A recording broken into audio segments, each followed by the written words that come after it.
বাহ।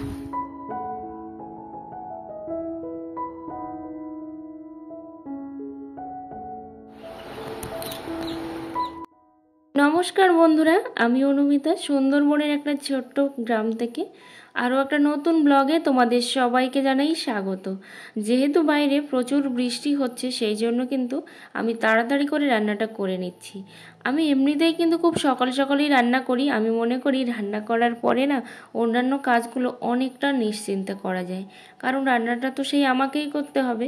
সেই জন্য রান্নাটা কমপ্লিট করলে তারপর অন্য কাজগুলো কিন্তু অনেকটা ভালোভাবে নিশ্চিন্ত মনেই কিন্তু করতে পারি।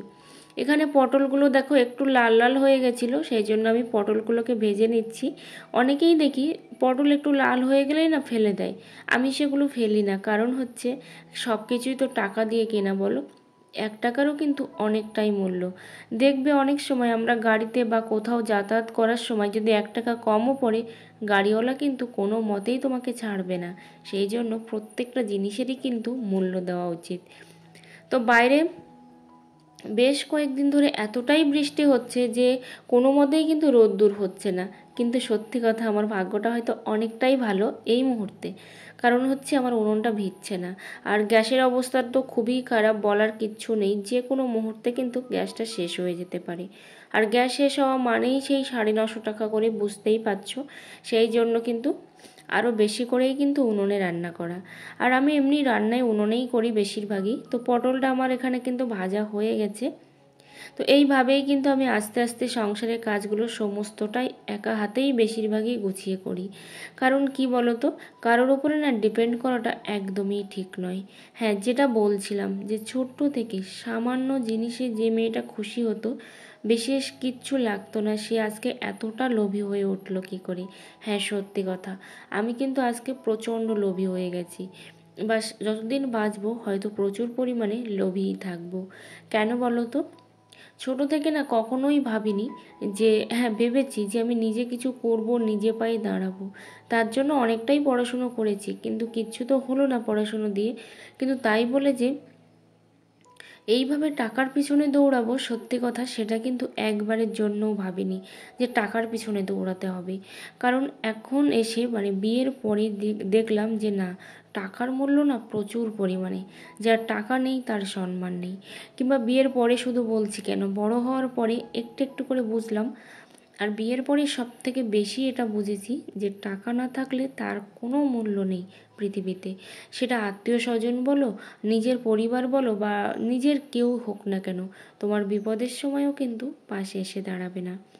তো এখানে দেখো, আমার সমস্ত কিছু রান্নাবান্না করার পরে এটা ধুতে বাকি ছিল। তো পরে আমি ওটা ধুয়েও নিয়েছি, তোমাদের সঙ্গে সেটা শেয়ার করা হয়নি। তারপরে এসে বসলাম সেলাইতে। আর কয়েকটা হচ্ছে বালিশের কভার করার ছিল, একজন শাড়ি দিয়ে গেছিলো বেশ কয়েকটা, সেই শাড়িগুলো দিয়েই কিন্তু বালিশের কভারটা আমি করছি। তো দেখা যাক কতক্ষণে বা কতদিনে করতে পারি। হ্যাঁ, এটাই হচ্ছে আমার লোভের একমাত্র কারণ, যে নিজের কাছে যদি 2 টাকা না থাকে, কারোর কাছে চাইলে বলে আগে নিজে নিয়ে আসো তারপরে হবে। সত্যি কথা, হয়তো সেটা ইয়ার্কির ছলে বলুক বা যেভাবেই বলুক, বলে তো সত্যি খুব কষ্ট লাগে, খারাপ লাগে তখন। সেই জন্য না প্রচুর পরিমাণে একটা টাকার লোভে পড়ে গেছি। তাই বলে যে টাকা রোজগার করে নিজে রাখবো বা নিজের জন্য ব্যয় করব, বিলাসিতা করব, সেটা কিন্তু একবারের জন্যও ভাবি না। সেটা কিন্তু যার যেটা প্রয়োজন, যেটুকু পারি সেটা কিন্তু দিয়ে দিই। সেটা যেই হোক না কেন, সে তাকে কিন্তু দিয়ে দিই। কিন্তু ওই যে টাকার পিছনে দৌড়ানোর একটা মানসিকতা তৈরি হয়ে গেছে, যেটা অনেক বড় একটা খারাপ মানসিকতা। কিন্তু কিচ্ছু করার নেই, টাকা ছাড়াই দুনিয়াটা বড্ড অসহায়, যেটা আমি বুঝেছি। আমিও অসহায় প্রত্যেকটা মানুষের কাছে। তো এখানে দেখো, আমাদের হচ্ছে এই সামনেটা না মাটি তোলা হয়েছিল অনেকটা পরিমাণে, কিন্তু ছিল প্লাস্টার করা ছিল চারিদিকটা ঘিরে, যখন নতুন বাড়ি হয়েছিল। তারপরে তো দুবার তিনবার মাটি তোলা হয়েছে, আস্তে আস্তে কিন্তু এটা বসেও গেছে, যার ফলে এখানে এখন কাদা আপাতত। তো এইখানে মাটি দেওয়া হয়েছে, দেওয়ার পরে এই মাটিটা আগে শুকোবে, তারপরে কিন্তু এবছরের মতো ইট বিছিয়ে প্লাস্টার করা হবে। তারপর কিন্তু এটা ভেঙে চুরে প্লাস্টার করা হবে। আমার ননদ দেখো এখানে দিয়ে গেছিলো জাম। এটা হচ্ছে কালো জাম আর বাড়ির জাম।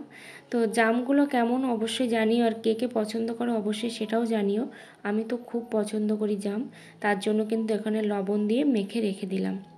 এখন রাত্রেবেলা কখন কোন কাজটা করছি সত্যি নিজেও বুঝতে পারছি না। তো বালিশের কভারটা বানাবো, মানে আগে তো আমি ঝুলটা তৈরি করে রাখলাম, যেহেতু ঝুল হবে মানে ঝুরি ঝুরি হবে, সেই জন্য কিন্তু তৈরি করে রেখেছি। আর এখন বালিশটা তো মাপজোক করে নিচ্ছি, যদিও আমার থেকে একটু বড় সাইজেরই বালিশ হবে, তো সেই জন্য একটু বড় করেই কিন্তু বানাতে হবে। এখানে দেখো লাল কাপড় আছে, তারপর ওই সাইডে সবুজ কাপড় রাখলাম, সাথে শাড়ি কাপড়ও আছে, শাড়ি কাপড়েরও কিন্তু বানাতে হবে। আর সঙ্গে সঙ্গে সংসারের কাজবাজ, সাথে হচ্ছে এই যে ভিডিও বানানো, এই যে কতটা কষ্টকর, সত্যি কথা যে করে সেই কিন্তু বোঝে, অন্য কেউ কিন্তু সেটা বুঝবে না। আবার যারা বোঝে তারা কিন্তু প্রচুরভাবে সেই মানুষটাকে সাপোর্ট করে, কিন্তু কি করব বলো, আমাকে সাপোর্ট করার মতো কেউ নেই। যাই হোক, এখানে দেখো যতটুকু কাপড় ছিল সবই কিন্তু নিয়ে নিয়েছি, যেহেতু একটু বড় সাইজেরই কভার তৈরি করছি। আর খেরো বলে, খেরোটাও কিন্তু বানানো হয়ে গেছে আমার। তো এখানে দেখো এই যে ঝুল বা ঝুড়ি যেটা হবে, সেটা কিন্তু এখানে 3 ইঞ্চি করে আমি কেটে নিয়েছি, একটু বড় বড় টাইপের ঝুড়ি দিচ্ছি, 3 ইঞ্চি করে আমি এখানে কেটে নিয়েছি। আর তোমরাও কিন্তু ঘরে বসে কোনো না কোনো কাজ কিন্তু অবশ্যই করতে পারো, সত্যি কথা, কারোর মুখাপেক্ষী হয়ে না থেকে যদি তোমরা 1 টাকা হলেও রোজগার করো, সত্যি তার আনন্দের কিন্তু সীমা অপরিসীম। তো আমার একটা দিদিভাই কমেন্ট করেছিল, আমি নামটা ভুলে যাচ্ছি কারণ আমি কমেন্টটা খুঁজেই পাচ্ছি না, কিন্তু কমেন্টটা আমার মনে আছে, যে 2 বছর আগের একটা চ্যানেল, তো সেই চ্যানেলে আমি ভিডিও দিচ্ছি, আগে ভিউজ আসতো, এখন আর ভিউজ আসছে না। তো চ্যানেলটাকে আমি ছেড়ে দেবো না দিদিভাই, চ্যানেলটা ছেড়ে দেওয়ার প্রয়োজন নেই, কারণ আমি আমার এই ভিডিওর মাধ্যমে বলেছি, মানে এর আগের একটা ভিডিওতে, যে এই চ্যানেলটা কিন্তু আমার 3 বছর আগের চ্যানেল, অনেকবার ছেড়ে দিয়েছি, তার মধ্যে অনেক চ্যানেল ওপেন করেছি, আবার কিন্তু ঘুরে ফিরে দেখো এই চ্যানেলটাতেও এসেছি। এই চ্যানেলটাতে এর 1 বছর আগে কিন্তু পেমেন্টও পেয়েছি, তারপরেও আমি চ্যানেলে কাজ করিনি, আবারও চ্যানেলটা ছেড়ে দিয়েছিলাম, তো আবারও দেখো এখন কাজ করা শুরু করেছি।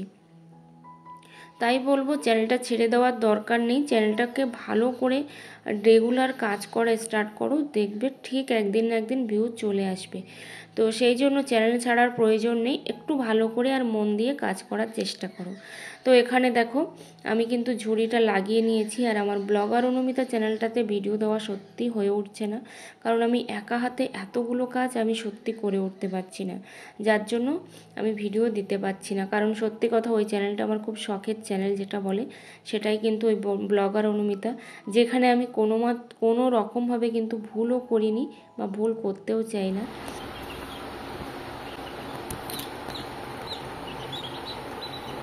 কি রে, এই দেখো ছোট ছোট সদস্য দেখেছো, আর এই 4টে হচ্ছে আগে হয়েছিল, আর এইটা দেখো এটা হচ্ছে আজকে হয়েছে, আর এইটা হচ্ছে গতকালকে হয়েছে, দেখতে পাচ্ছ কতটা সুন্দর লাগছে ওদেরকে। এখানে চলে এসেছি দেখো কভারটা বানিয়ে, আর কভারটা অবশ্যই বালিশে পরিয়ে দেখাবো কতটা সুন্দর হয়েছে। অন্যের কাজ তো সেই জন্য কিন্তু সঙ্গে সঙ্গে হয়ে গেল, যদি নিজের কাজ হতো জানি না কবে হতো বা কখন হতো, বাদও হতো কিনা সত্যি জানি না। আর এটা হচ্ছে আমার বালিশ, আমার বালিশে ভরে দেখলাম, আর যেহেতু বড় করেই বানিয়েছি সেই জন্য কিন্তু আমার বালিশে অনেকটাই বড় হয়ে গেছে। তো কেমন হয়েছে অবশ্যই তোমরা জানিও। কিছু কিছু হাতের কাজ কিন্তু শিখে রাখা অবশ্যই দরকার, এই হাতের কাজগুলো আমি আগে সুতোতে করতাম। এটা পরের দিনের ব্লগ, দেখো এখন হচ্ছে রান্না করব, তার জন্য কিন্তু বসে পড়েছি।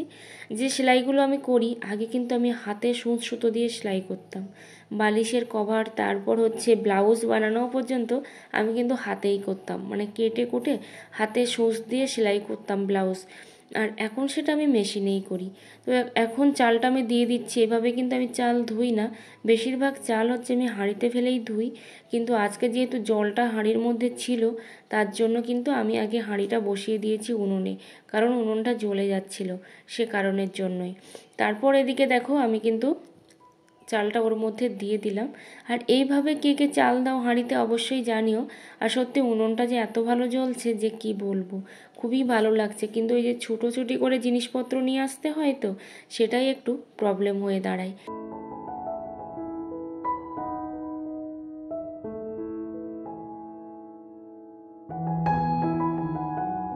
এখন দেখো এই যে রান্না বসিয়ে দিলাম, আর বাইরে কিন্তু প্রচুর পরিমাণে মেঘ করেছে, এখন ওই সকাল 7টার কাছাকাছি বাজে, প্রচুর মেঘ করেছে। তো আজকে বানাচ্ছি দেখো এই সকালবেলা চাউমিন, তো চাউমিনটা আমার সেদ্ধ করা হয়ে গেছে, আর এখানে দেখো তেলটাও কিন্তু গরম হয়ে গেছে।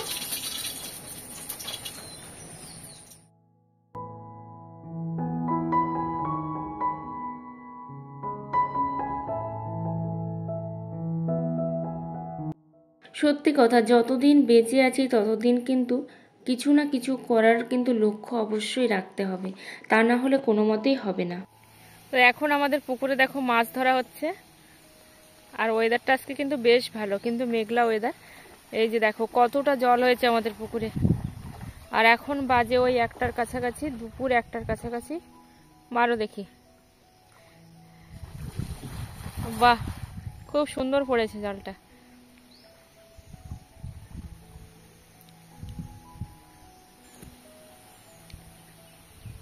তো এই যে দেখো মৌরালা মাছ পড়েছে, এখান থেকেই কিন্তু বোঝা যাচ্ছে। মানে মৌরালা মাছগুলো যেহেতু অনেকটা বড়, সেই জন্য দেখো।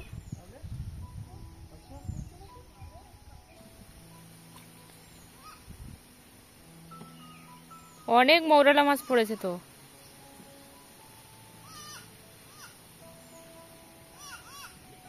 এই যে দেখো কত মৌরালা মাছ। তো এই যে দেখো জাপানি পুঁটি। তো অনেকে আমরা বলি এটা সরপুঁটি, তো এখানে দেখো কত জাপানি পুঁটি। ওরে বাবা, অনেক মৌরলা মাছ।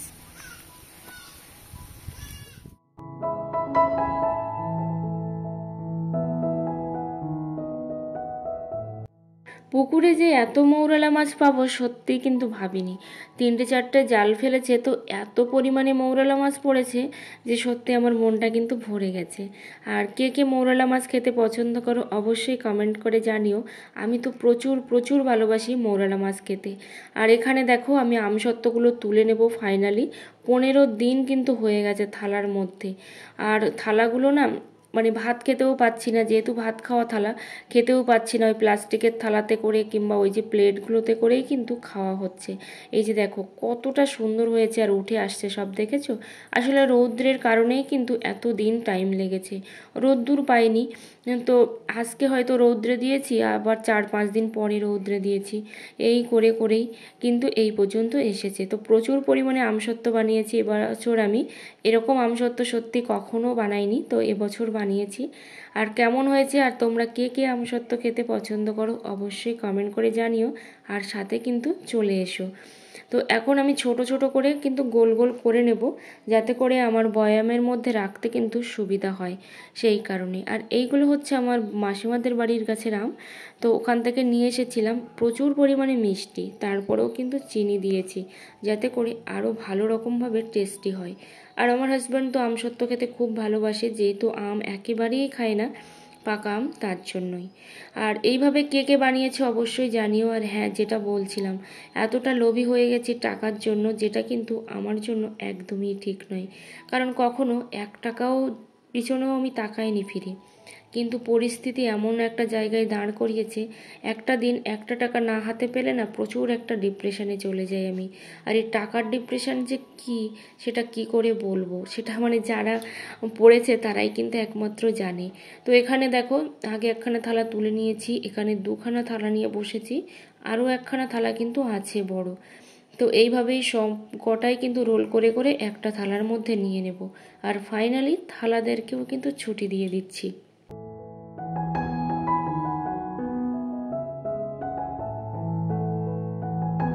আমার ব্লগটা তোমরা কে কোথা থেকে দেখছো অবশ্যই কমেন্ট করে জানিও। আর চ্যানেলে নতুন বন্ধু হয়ে থাকলে চ্যানেলটা সাবস্ক্রাইব করে পাশে থেকো, অল নোটিফিকেশানটি অন করে দিও নিত্য নতুন ভিডিও পাওয়ার জন্য। আর আমার ফানি ভিডিওগুলো কেমন লাগছে অবশ্যই তোমরা কিন্তু কমেন্ট করে জানাতে ভুলো না। তো এখানে দেখো সবটাই রেডি হয়ে গেছে তোলা। সবাই ভালো থেকো, সুস্থ থেকো।